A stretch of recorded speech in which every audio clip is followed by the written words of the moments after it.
તો આ સાથે દેશમાં યુપીઆઈ ટ્રાન્ઝેક્શનને પ્રોત્સાહન આપવા માટે જીએસટી રજિસ્ટ્રેશન માટે ટર્નઓવરની નક્કી મર્યાદા વધી શકે છે.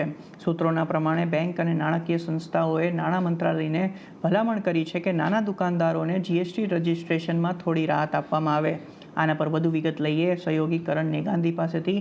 કરણ, બેંક અને નાણાકીય સંસ્થાઓએ નાણાં મંત્રાલયને શું ભલામણ કરી છે?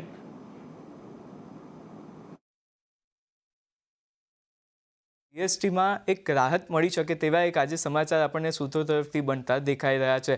જીએસટી રજિસ્ટ્રેશન માટે જે ટર્નઓવરની મર્યાદા છે તે વધી શકે છે તેવું આજે આપણને સૂત્રો અહીંથી જણાવી રહ્યા છે. આ મર્યાદા હાલ 40 લાખ રૂપિયાના ટર્નઓવરની છે, જે વધારીને 1 કરોડ રૂપિયા સુધી લઈ જવામાં આવે તેવી એક વાત જે છે તે આજે સૂત્રો આપણને જણાવી રહ્યા છે. હવે આ વાત ક્યાંથી આવી છે તેની વાત કરીએ તો બેંક અને નાણાકીય જે સંસ્થાઓ છે તેમણે નાણાં મંત્રાલયને એ ભલામણ કરી છે કે આ જે ટર્નઓવરની મર્યાદા છે તેને 40 લાખથી વધારીને 1 કરોડ સુધી લઈ જવામાં આવે તેવી માહિતી આપણને આજે સૂત્રો તરફથી બનતી દેખાઈ રહી છે.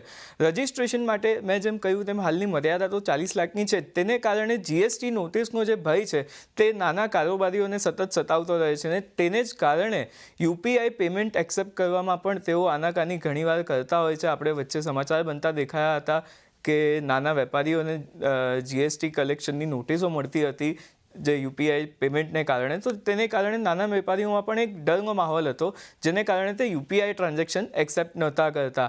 હવે આને લઈને જ બેંક અને જે નાણાકીય સંસ્થાઓ છે તેમણે આ વિનંતી નાણાં મંત્રાલયને આજે કરી છે. સાથે જ બેંકોએ જે છે તે મોટા ટ્રાન્ઝેક્શન પર એમડીઆર ચાર્જિસ લગાવવાની પણ વાત કરી છે. તેને માટે પણ આ એક પગલું લઈ શકાય છે તેવી માહિતી આજે આપણને સૂત્રો આપી રહ્યા છે. સાથે જ એમડીઆરની ઇફેક્ટ જે છે તે નાના કોઈ પણ યુપીઆઈ ટ્રાન્ઝેક્શન પર નહીં થાય, એટલે જે સામાન્ય ઉપભોક્તા છે તેને આની કોઈ જ અસર નહીં થાય. પણ હા, અત્યારે જે આપણને સમાચાર છે તે પ્રમાણે જે નાના કારોબારીઓ છે તેમને ચોક્કસ જીએસટીમાં રાહત બનતી દેખાઈ શકે છે. એ સમાચાર પર આપણે આગળ એક ધ્યાન રાખવાનું રહેશે. જી, આભાર કરણ. આ સાથે બુલેટિન